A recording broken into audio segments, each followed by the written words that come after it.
raising children is rewarding and expensive. The U.S. Department of Agriculture released its annual cost of raising a child report, and the total is staggering. You should know. Our good friend of the show, local CPA Phil Umansky, is here to talk about the results, and we welcome Phil back to our live show. Good morning to you, Phil. Good to be here. How are you? So you're the bearer of somewhat staggering news, I hear. Well, the analogy that I would make is, would you buy a car without knowing the cost? Probably not, right? Okay. So having a child is a lifestyle decision. And most of us do it because it is a great reward, but it's also very important that we understand what the cost of raising a child is. A lot of folks don't know when a baby first is born, that cry, actually, if you listen close, sounds like ka-ching! Absolutely, absolutely. So we've got some statistics, and of course it is a major decision to have children. It's not something to be taken lightly, and there certainly are financial implications. Of course, we love our children and we get a lot of satisfaction. But we also need to budget in terms of the actual cost of raising a child. Tell us about this report. What is it finding? All right, so the USDA came out with a report, this is up until 2015 because it takes a while, that for a middle-income family, okay, middle income's right in the middle, for having 2 children, the cost per child is $233,610. Now that just takes you to age 17 before they're That's not college. That doesn't include college. Yeah. That doesn't include Go ahead, college. have a bunch, Greg. Okay. I'm As done. you well know. I'm done. I had 2 at a time. Yeah. Oh, you've got 2 kids. All right. Okay. Well, I had twins, yeah. Okay. So, yeah. You doubled your pleasure, or doubled your debt. And cost, yeah. So yours would be $233,210 times 2. Boy. $500,000 there. That's why I'm here today. Yes. Tell us about these middle-income, soon-to-be parents. Are there steps that they can take to prepare for this massive cost? Well, the best step to take is make sure that you can afford children before you have them. But what you've got to do is you've got to establish priorities, obviously. You know, you've got other financial commitments trying to save for retirement, so it's really a balancing act. So you really have to look at this. Now, in terms of the breakdown, let's get this. It's not all up front, by the way. No, it's not all up front. It's over. It's not cash. But some of it is up front, like, for example, child care. You're going to need that up until they get into school. So obviously, you're going to need a larger house, so that's an increased cost for housing. So 29% of the $233,610 goes towards housing, which is traditionally a bigger house than you would normally have. Sure.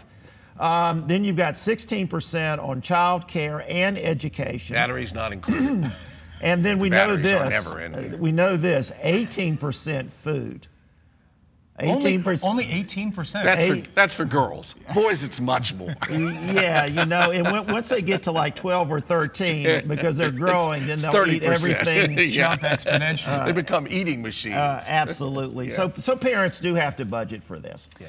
What are some of the advice, the tips that you have for people that do have children that are looking ahead, as Bill said, something about college? That is a huge investment. But there are some steps, maybe community college. Yeah, absolutely. And you know, one of the things you guys have is a great guest on 529 plans. So if you do want to send your kids to college, and most parents do want them to have some type of training after high school, is go ahead and start with one of those 529 plans and start putting money aside for a college education. Now, you mentioned community colleges. Community colleges are a great way of really getting a great education at a far lesser cost, because you can take the 2 years of community college at reduced tuition, and then you can transfer those credits to a 4-year school and get a great job coming out. We did that, and it was a huge difference. Yeah, oh yeah. And we wouldn't have been able to do any of it without a 529. So absolutely. That was huge for us. And you know, the sooner you can start saving for that, the less it will be each month in terms of what you got to put aside. And would you recommend for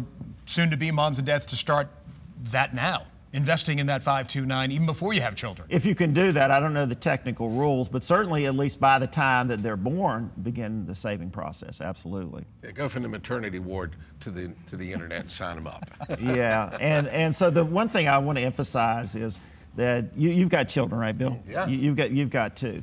Is one of the greatest rewards in life is having children. You know, what they go on, they can even take care of you in old age, but definitely try to budget for children. Don't do it on an impulse. Do it when you're set in life, typically when you've got your career going. Perhaps buy a house first, because children, I mean, I love children. I don't have any children, But I've heard so many parents say, oh, I love children. But it shouldn't be an impediment. It shouldn't be an impediment. I think everybody can raise children if they structure their finances correctly. And the things that our parents and everybody's parents always says, when you have a child, it stops being about you.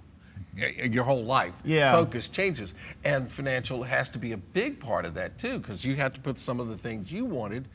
You make sacrifices. For you do kids. make sacrifices, and there are occasions even after they get on their own that they may need some financial When does that resources. happen? Because mine are 21 So, and we're not. sometimes they come back from college, got a great degree. It takes them a couple years maybe to get a good job. Couple, he said. So maybe they're living in the basement. So do your homework before the little one arrives, the stork arrives, huh? Absolutely. 233,610 Times two. Times For you, two buddy. for middle income. Now, if you happen to be a rich millionaire like Bill, you can spend a little bit more money each year on your kids. Exactly. Phil, always a pleasure to see you. My Glad friend. to be here.